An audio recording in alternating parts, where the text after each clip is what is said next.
کہتے ہیں کہ آیت اگر ایک فریم میں کر کے رکھی ہو تو کیا ہم اسے بے وضو ہاتھ لگا سکتے ہیں؟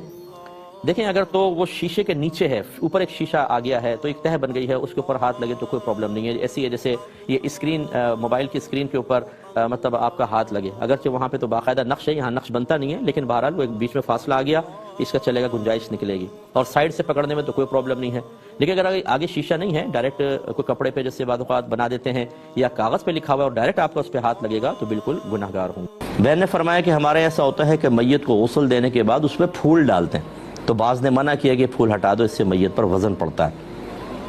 دیکھیں بعض اکابرین نے فرمایا ہے اور روایات میں بھی ایسی چیز آئی ہے کہ اگر میت کے بدن پر ایک مکھی بھی بیٹھتی ہے اس سے اس کو اذیت ہوتی ہے، یعنی وزن وغیرہ نہیں رکھنا چاہیے، اس طرح کی چیزیں احتیاط کر لیں بہتر ہے۔ لیکن یہ بھی فقہا نے لکھا ہے کہ کسی تھیلی میں کوئی مٹی وغیرہ کر کے تھوڑی بہت وہ اس کے پیٹ کے اوپر رکھ دیں تاکہ اس کا پیٹ پھول نہ جائے، کیونکہ ہوا بعض اوقات اندر جاتی ہے تو پیٹ پھول جاتا ہے۔ یہ وزن رکھنے کی بھی اجازت دی ہے، اور یہ پھول پتی کا وزن تو بہت ہی کم ہوتا ہے۔ تو خلاصہ کلام یہ ہے کہ یہ پھول پتی وغیرہ ڈالنا کوئی فرضیہ واجب بھی نہیں تھا، اور نہ ڈالیں تو بیسٹ ہے، اور ڈال دیا تو ایسا نہیں ہے کہ میت بہت زیادہ اس سے کوئی اذیت اور تکلیف محسوس کرے گی، بلکہ جب تک وہ پتیاں تر رہیں گی، بحکم حدیث ذکر الہی کریں گی تو اس کو نفع ہوگا۔ اوپر نہ ڈالیں، اطراف میں ڈال دیں، یہ بیسٹ ہے، سب سے اچھا ہے۔ ایک ہی کہتے ہیں کہ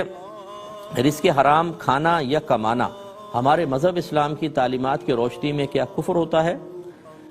دیکھیں مسئلہ یہ ہے کہ حرام بھی دو طرح کا ہوتا ہے، ایک وہ جو خاص قرآن سے واضح طور پہ ثابت ہے، جیسے شراب ہے، سود ہے، خنزیر ہے، مردار ہے، بہتا خون ہے۔ یہ چیزیں اگر کوئی انسان حلال سمجھ کر کرے، جائز سمجھ کر کرے تو پھر کفر ہوگا، لیکن اگر ان کو حرام سمجھ کر ہی کرتا ہے تو کفر نہیں ہے، گناہگار ضرور ہوگا، گناہ کبیرہ کا مرتکب ہوگا۔ فقہ حنفی میں شرک اور کفر کے علاوہ کوئی بھی گناہ ہو، اگر انسان اس کو حرام سمجھ کے کرتا ہے تو بہرحال کافر نہیں ہوگا، گناہگار ضرور ہوگا۔ اور اگر اس کے نص قطعی سے کوئی ثابت نہیں ہے،